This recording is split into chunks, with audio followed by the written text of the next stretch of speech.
मनोज जरांगे पाटील यांनी 20 जानेवारीपासून आमरण उपोषणाची घोषणा केली। त्यांच्यावरती ही वेळ येऊ नये असं माझी भूमिका आहे। सातत्यानं अशा प्रकारची उपोषणं केल्यामुळे प्रकृतीवरती एक परिणाम होतो। त्यांची प्रकृती नाजूक आहे मला माहिती आहे आणि सरकारनं त्यांच्यावर उपोषणाची वेळ आणू नये। मुंबईत जर त्याने अशा प्रकारे उपोषण केलं महाराष्ट्राच्या राजधानीमध्ये तर संपूर्ण महाराष्ट्रावर त्याचा ताण पडतो, लक्षात घ्या। त्याच्यामुळे जरांगे पाटलांना उपोषणापासून सगळ्यांनी प्रवृत्त केलं पाहिजे। विशेषतः सरकारची जबाबदारी सगळ्यात जास्त आहे। मात्र हे जे उपोषणाचा विषय आहे तो सरकारसाठी अडचणीचा ठरणार का? कारण मी याच्याकडे अडचणी किंवा राजकीय फायद्याच्या दृष्टीनं बघत नाही।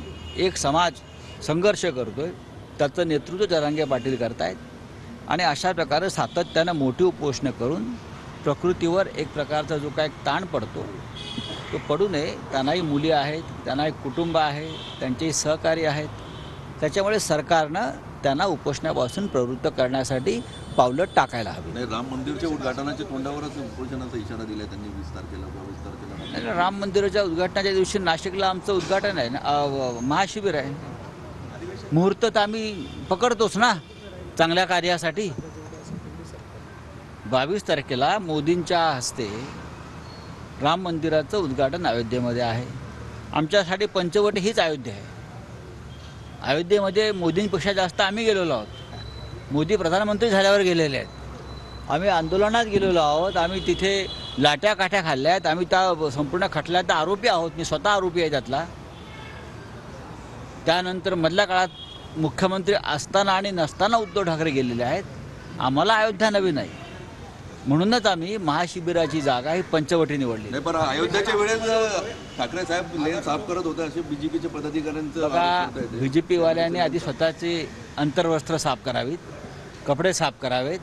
त्याने आमच्या लेन्सवर बोलू नये।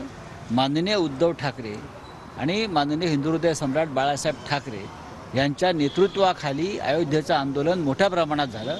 आधी अडवाणी साहेबांना आमंत्रण द्या, ते मोकळे आहेत ना अडवाणी साहेब, ज्यांनी रथयात्रा काढली, ज्यांनी रामाचं आंदोलन पुढे नेलं आणि ज्याच्यामुळे आज हे सगळे प्रधानमंत्री गृहमंत्री मंत्री आहेत, त्या अडवाणींना आमंत्रण नाही। आधी त्यांच्यावर बोला। हां, आधी ही धुलाई करा सगळी। साहेब, ब्रिजभूषण सिंह यांच्या विरोधात खेळाडू आक्रमक झाला मला माहिती। तर मोदींपेक्षा जास्त वेळा तर आम्ही अयोध्येत गेलो आहोत असं संजय राऊत म्हणतात। संजय राऊतांनी नाशिकमध्ये पत्रकारांशी संवाद साधलेला आहे।